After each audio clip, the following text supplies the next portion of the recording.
नमस्कार दोस्तों, स्वागत है आपका। आज हम लोग एक ऐसे टॉपिक को पढ़ने जा रहे हैं जहां से निश्चित तौर पर परीक्षाओं में प्रश्न बनते हैं और उस टॉपिक का नाम है भारतीय बैंक आरबीआई। ठीक है दोस्तों, यहां से निश्चित रूप से आपको प्रश्न देखने के लिए मिलेगा। तो आइए हम शुरू करते हैं। शुरू करने से पहले एक जो है रिक्वेस्ट है, अगर वीडियोस पसंद आएगी तो आप प्लीज लाइक करिए, शेयर कीजिए और सब्सक्राइब कीजिए। ठीक है दोस्तों, तो शुरू करते हैं आरबीआई। ठीक है, आरबीआई।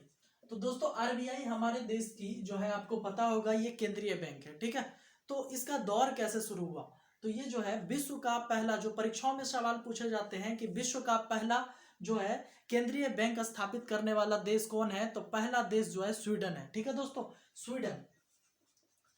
स्वीडन जो है वो विश्व का पहला देश है जिन्होंने अपना केंद्रीय बैंक स्थापित किया। ठीक है, ये जो है इन्होंने 1669 में, ठीक है, याद रखेंगे 1669 में इन्होंने अपना पहला केंद्रीय बैंक स्थापित किया, जिसका नाम था स्वीडिश बैंक या स्विस बैंक।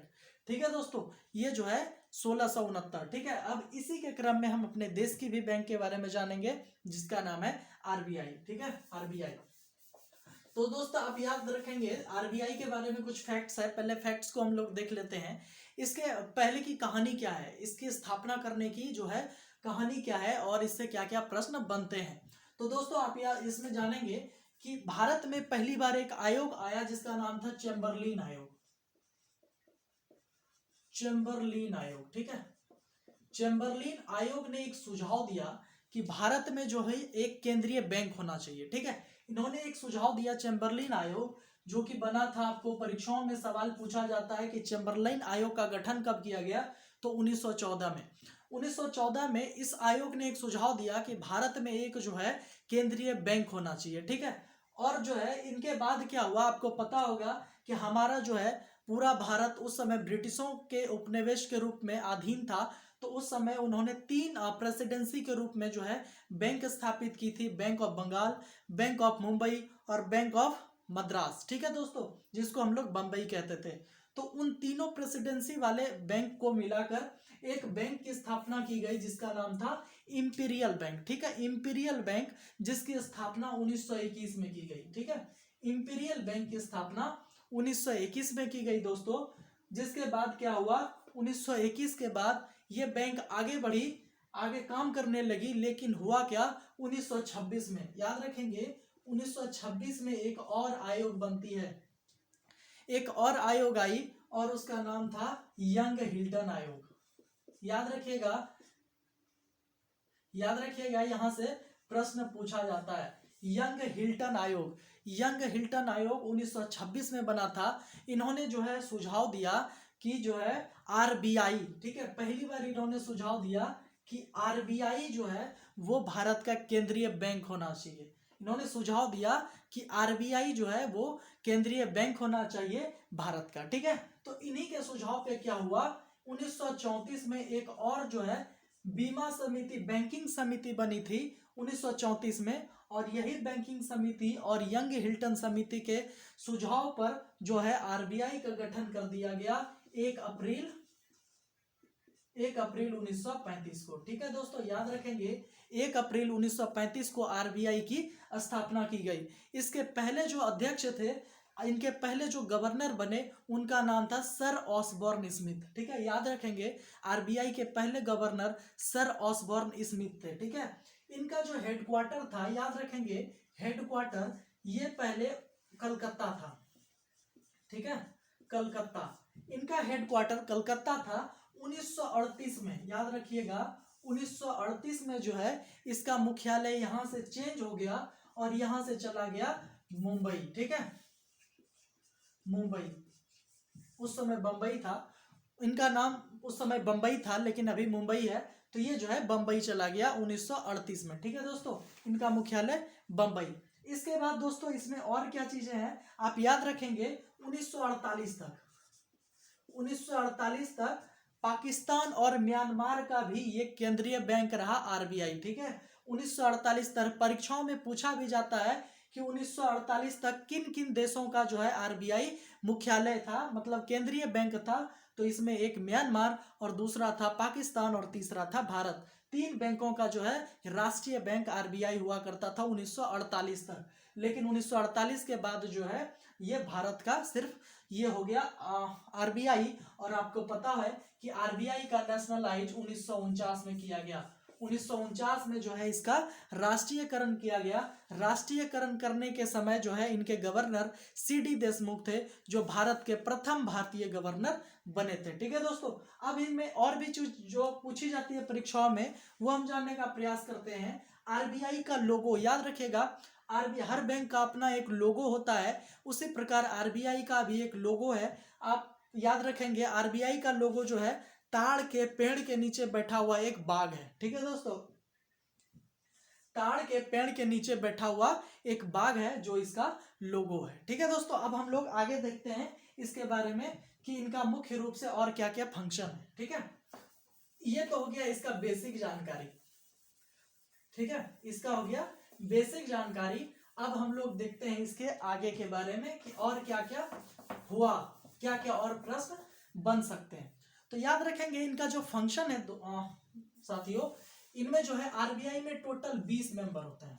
ठीक है, याद रखेंगे इसमें टोटल 20 सदस्य होते हैं। आरबीआई में टोटल इसकी जो ये समिति होती है, आरबीआई का जो पूरा समूह होता है उसमें टोटल 20 मेंबर होते हैं। इस 20 मेंबर को आप याद रखेंगे कौन कौन होते हैं ये भी आप जान लीजिए इसी जगह। इसमें जो है एक गवर्नर होते हैं। ठीक है, एक गवर्नर होते हैं, चार डिप्टी गवर्नर होते हैं। ठीक है, एक गवर्नर, 4 डिप्टी गवर्नर होते हैं। इसके बाद आप याद रखेंगे एक जो है वो वित्त मंत्रालय से एक सदस्य होते हैं, और 10 जो है वो भारत सरकार के जो है भारत सरकार के अर्थशास्त्री होते हैं इसमें 10। और जो है याद रखेंगे इसके बाद आप याद रखिए चार जो है वो क्षेत्रीय कार्यालय,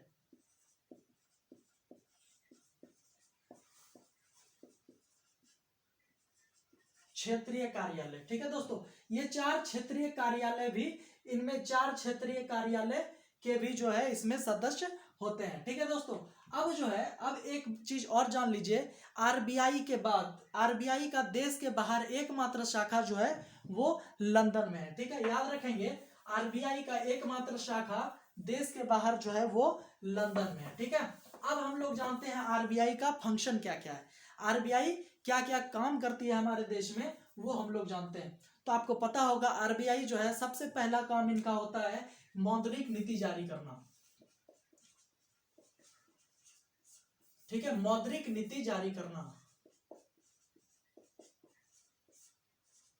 ठीक है, मौद्रिक नीति जारी करती है आरबीआई। आपको पता होगा अब जो है ये 2 मंथ के बाद, हर एक 2 मंथ के बाद आरबीआई अपना मौद्रिक नीति जारी करती है, जिसके तहत ये तय करती है कि भारत का रेपो रेट बैंकों का क्या होगा, रिवर्स रेपो रेट क्या होगा, सीएलआर क्या होगा, एसएलआर क्या होगा, या बैंक रेट क्या होगा। इन सभी चीजों से महंगाई पर ये कंट्रोल करती है आरबीआई, ये मौद्रिक नीति के कारण।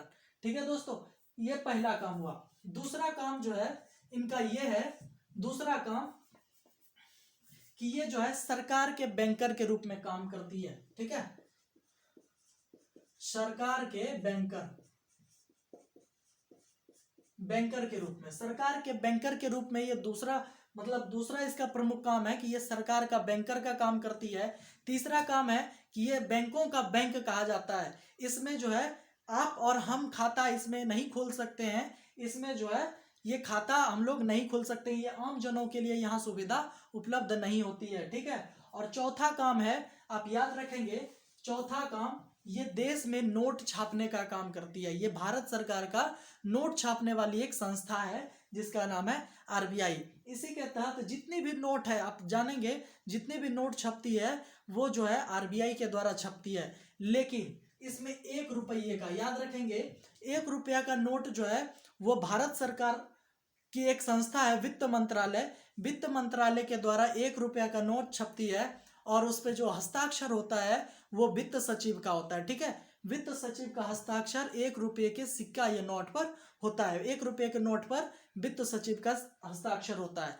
लेकिन दोस्तों इसको पूरे जगहों पर, पूरे देश के एक एक कोने में पहुंचाने का काम आरबीआई नहीं तो एसबीआई कर दिया दोस्तों, ठीक है। एसबीआई नहीं तो आरबीआई, ठीक है। इसके बाद एसबीआई की स्थापना हम बताए थे आपको 1 जुलाई 1955 को जो है एसबीआई की स्थापना होती है। 1955 में ही आईसीआईसी बैंक की भी स्थापना होती है, ठीक है। तीसरा काम इसमें क्या होता है, तीसरा काम ये करती है क्या, 1957 से आरबीआई एक नोट छापने की नई पद्धति को लेके आई जिसका नाम था न्यूनतम आरक्षित प्रणाली। न्यूनतम आरक्षित प्रणाली, मिनिमम जो है न्यूनतम आरक्षित प्रणाली, ठीक है। मिनिमम